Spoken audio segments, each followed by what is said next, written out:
Eh, Buenos días, señores del Grupo Empresarial de MIE. Les habla Jorge Luis Jaimes. Hoy día 28 de septiembre vamos a hacer la capacitación. Eh, el enfoque de esta capacitación son normas legales. Pues la gerente actual es Cindy Jaimes y vamos a iniciar dividiendo este tema hablando de qué es una norma legal, para qué sirve y vamos a hablar sobre la matriz legal de la empresa. ¿Sí? Entonces, definimos una norma legal, aquella que es emitida por una autoridad para mantener el orden. Entonces, eh, son un conjunto de reglas. ¿Sí? Vamos también a tener en cuenta que una norma legal se puede presentar como un decreto, una ley. Esta ley es de carácter obligatorio, ¿cierto? Y o resolución, ¿sí? Entonces, la resolución, aunque no es obligatoria, busca resolver la dificultad o problema que se presente. eh, sí, esa es la misiva de la resolución. Ya también pueden existir comunicados de personas. Es un documento, una expresión que contiene una información para su conocimiento a las personas. Entonces el comunicado puede ser dirigido por la empresa o por algún funcionario de la empresa, jefe, hacia un grupo de trabajadores, ya sea para la misma, para una empresa, para un grupo de personas o para alguna institución pública o privada. Eso es lo que definimos como normas legales a ese conjunto de reglas. ¿Para qué? Para abastecer las necesidades básicas de una población o de un grupo de personas. Entonces las normas legales están desde la conformación de un país. ¿Sí? Entonces, inicialmente, si retrocedemos el tiempo atrás, Colombia en el año 1492, cuando fue la colonización a través de los españoles que vinieron a interrumpir la soberanía propia de América, empezaron a saquear, a llevarse las y apropiarse de las riquezas propias de los países, hasta que llega un punto en que el pueblo decide liberarse eh, y se revela a través de la revolución el 20 de julio de 1810. Entonces la lucha de los comuneros para poder lograr la libertad. Surgen varias constituciones en los eh, diferentes departamentos que hoy conocemos a través del tiempo. Se inicia en Dinamarca, también existe otra constitución de Tuna, de Antioquia, de Cartagena de Indias, sí, en Mariquita, en Antioquia y en Boyacá, hasta que eh, consolidando todas estas se genera lo que fue la asamblea, porque a través de la asamblea general constituyente se consolida una constitución, la de 1821, sí, que le conoció a la Confederación Granadilla, que estaba conformada por que los 8 estados federados que recopilaron todas estas artículos y lo llevaron a la Constitución de 1821. Después, en 1843, se consolida el Consejo de Estado que hoy conocemos. Y en el año 1853 ya debido a unas leyes internacionales y al convenio se eliminó la esclavitud definitivamente, pues, eh, como tal en Colombia. Eh, Lógicamente que antes de llegar a una constitución sólida, en la de 1821, no mencioné el 7 de agosto, que fue la batalla de Boyacá en 1819, cuando ya se dio por extinción a los españoles líderes que habían en su época. Sí, fue un paso en que los colombianos retomaron nuevamente el territorio. Después, a través de que se eliminó la constitución, después hubo un presidente que subió, de pronto no se hicieron las cosas bien y se llamaron a Colombia Estados Unidos de Colombia. Cosa que siguió la violencia, siguió la lucha porque las discrepancias no llegaban a acuerdos y ya fueron muchos años de violencia desde el 63 hasta el 86, y ya después los liberales llegaron a una concertación y crearon la Constitución de 1886, una constitución más fuerte, más sólida, que recopila pues los artículos que están consagrados en la Constitución actual de 1991, que incursionó otros artículos que fue los derechos humanos, que fue necesario porque a nivel internacional la ONU y las dependencias de paz habían incluido estos derechos, y pues ahí esa constitución se ha mantenido hasta la fecha. La constitución del 91, que de por sí ya está para cambiar, debido a que todos los años se actualiza y ya tiene muchos artículos adendos adicionales, y pues ya toca ir pensando en hacer una reestructuración tanto del Estado como de la Constitución, porque pues las cosas siguen marchando mal y pues la economía se ha ido en desaceleración, cosa que ya es una necesidad propia para el país. Entonces, vamos a escribir cómo está ahorita el Estado. La locura. El Estado está constituido por bloques, ¿sí? Bloques, ¿sí? Que son organismos independientes que se consumen los recursos del Estado como estructura del Estado, pero sin embargo, pues vamos a hablar a grosso modo de cómo está constituido. Entonces entramos a la página oficial del Estado y está constituido por las ramas del poder que nosotros siempre hemos conocido como la legislativa, la ejecutiva y la judicial. Nosotros la podemos hacer la consulta a cualquier ciudadano o ciudadana colombiana o que resida en el territorio o extranjero a través de la página. Entonces le damos link y ahí me va a aparecer que la rama legislativa está consolidada por el Senado y la Cámara de Representantes. Y así a su vez, si nosotros queremos ver, por ejemplo, el manualito de cómo funciona el Senado, entonces ahí está el Senado de cada dependencia que existe en el organigrama del Senado, pues lógicamente hay personal trabajando ahí y tiene pues ciertas tareas, ¿cierto? Entonces, eh, cada uno tiene su manual, lo mismo igual la Cámara de Representantes. Entonces, las personas o los trabajadores que quieran saber cómo funciona eso, que tiene vicepresidente, que tiene toda su estructura financiera, entonces lo pueden hacer la respectiva consulta, ¿sí?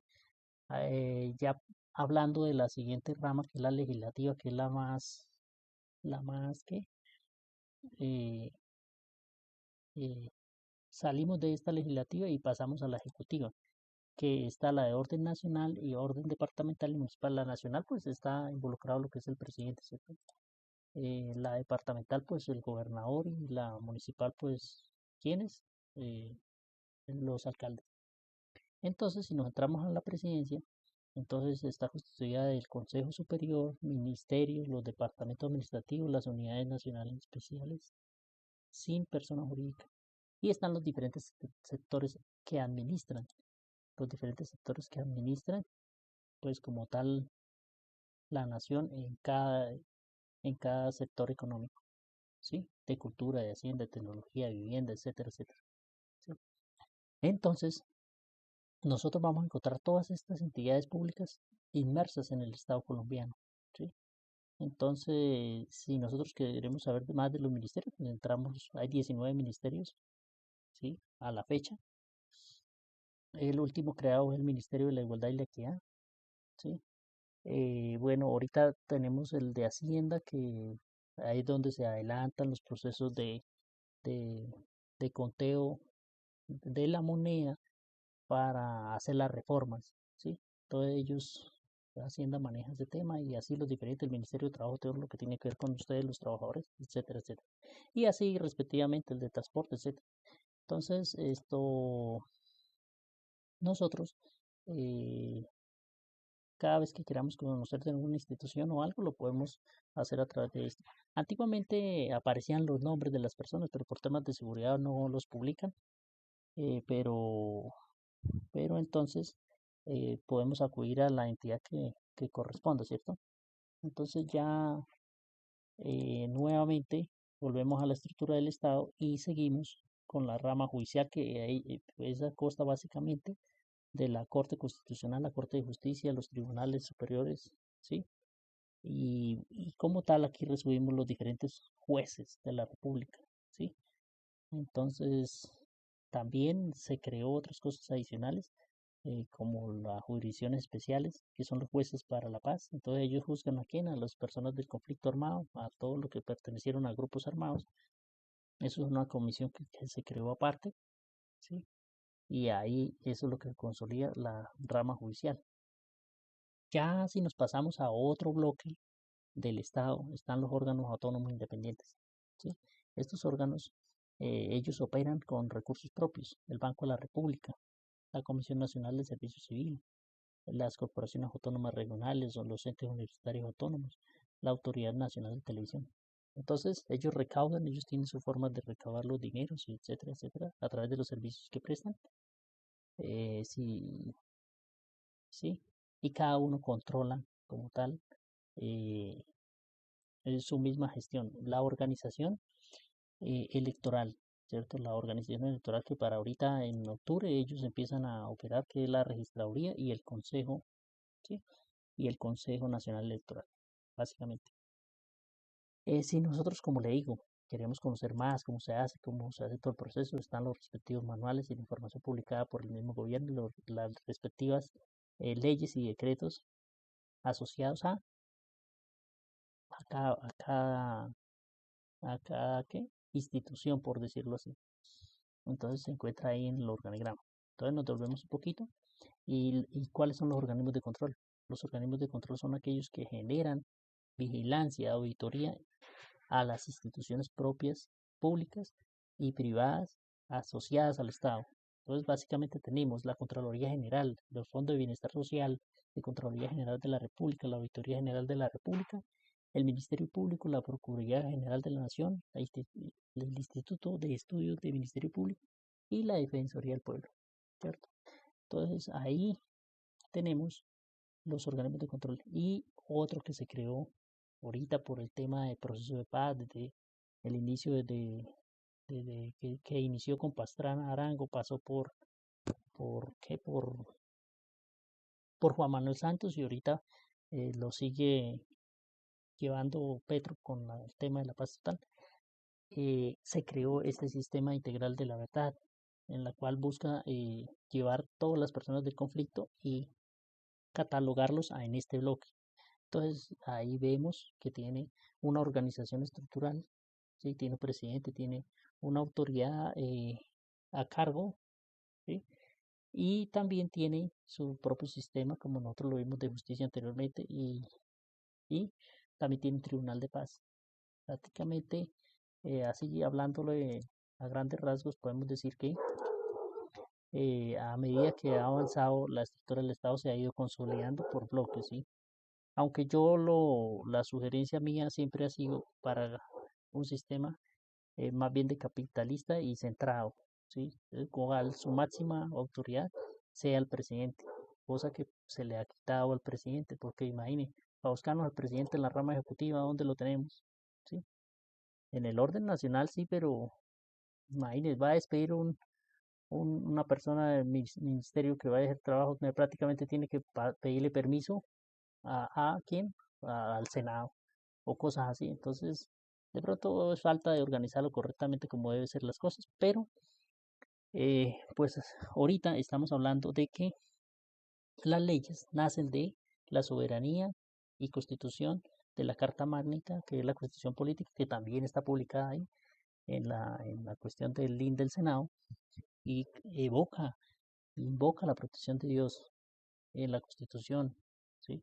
Para que las cosas se hagan bien, se hagan correctamente, porque las familias que están con Dios aplican sus normas legales bien, porque hay otras familias que están con el mal. Entonces, nace la Constitución y todas las constituciones del mundo invocando la protección de Dios como pilar de justicia, ¿sí? Que así lo enuncia la Constitución.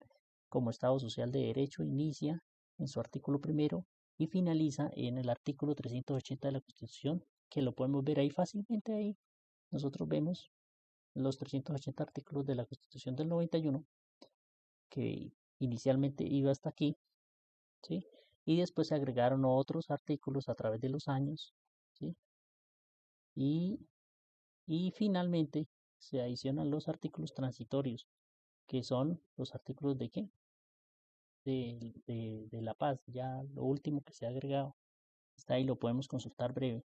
Entonces aquí, por ejemplo, inicia el artículo de lo que habla sobre la paz, el primero de la paz, mire. ¿Sí? En los casos que apliquen, ¿sí? Entonces, de esa manera nosotros lo podemos consultar. Si cualquier ciudadano lo puede leer fácilmente, ustedes o algo. Y todas las leyes surgen siempre, las legales, ¿no? Surgen del Estado. Una ley que vaya en contra de los beneficios y de la convivencia del pueblo se cae por su propio peso. ¿Por qué? Porque resulta que las leyes se hacen es pensando en el pueblo, no que vayan en contra del pueblo, ni de las costumbres o tradiciones ancestrales que el pueblo tenga. Por tanto, es soberanía que el pueblo pueda hacer reformas a la ley. Por eso existe o se generan las asambleas cuando el pueblo no está de acuerdo, se reúnen los diferentes para consolidar lo que se llama la Constitución. ¿Sí? Entonces, eh, básicamente, a grosso modo, terminamos ahí lo que es eh, temas legales. Entonces, hablamos sobre decretos, resoluciones, eh, leyes, ¿sí? Que vengan de los magistrados, eh, de los diferentes líderes de ley, ¿sí? Gerentes, representantes de empresas, ¿hacia quién? Hacia la sociedad o hacia sus trabajadores. Esas leyes se llevan a una matriz legal, ¿sí? La matriz legal es una compilación de las normas asociadas a qué debe cumplir una empresa, qué debe cumplir una institución para que ella marche correctamente en el marco legal. Entonces, de esa manera vamos a describir lo que es una matriz legal. Aquí tenemos la matriz legal del Grupo Empresarial de Medellín. Entonces, por ejemplo, nosotros vemos una ley que salió en el año 2021, perdón, que fue emitida por quién? ¿Quién lo regula? El Ministerio de Trabajo, que reduce la jornada laboral, ¿sí? Una hora. Entonces, en el 2023 ya una hora se redujo, 47 el año entrante serían otra hora, serían 46, ¿sí? Y eh, el siguiente año 2 horas y el siguiente año otras 2 horas, lo cual pretende que se reduzca el Ministerio de Trabajo la carga laboral a 42 horas. Eso es lo que, y aquí se describe cómo se cumple, que se incluye en el reglamento interno de trabajo para eso, y la asoció la empresa. Y pues las empresas las identifican, las que apliquen y las llevan ahí, y ahí todas esas normas asociadas es lo que constituye eh, una matriz legal, una matriz legal. Esto aplica para todas las instituciones públicas o privadas que estén en un territorio. Y todo esto está basado en unas normas de, de calidad, ¿sí? También hay normas de seguridad y salud en el trabajo, normas de ambiente, ¿sí? Y también normas propias procedimentales que las empresas generan para desarrollar su actividad, pero estos procedimientos o estas normas son basadas en las normas legales, ¿sí? Así se hace un compendio de normas, ¿sí? Que rigen tanto a nivel nacional como hay otras a nivel internacional. A nivel internacional tenemos unas que son muy incidentes en las empresas, que es la ISO 45001, que fue la que salió en el 2018, habla sobre lo de la seguridad en el trabajo. La ISO de calidad, que es la 9001, esa en el 2015, y lo mismo la de ambiente de 2015. Entonces ahí están esas normas inmersas en la matriz legal, ya sean normas nacionales o internacionales que se apliquen a los procesos propios de la empresa, van aquí en esta matriz legal. Eso, muchachos, era lo que yo les quería hablar hoy, el día de hoy. Cualquier cosita que ustedes tengan en materia legal, pues para eso estudiamos. Con mucho gusto se las busco, y se las envío, o si no las existe, pues las hacemos y se las enviamos. Entonces, muchas gracias por su colaboración, por su atención prestada, que Dios los bendiga y nos estamos hablando en otra próxima oportunidad, en otra próxima capacitación.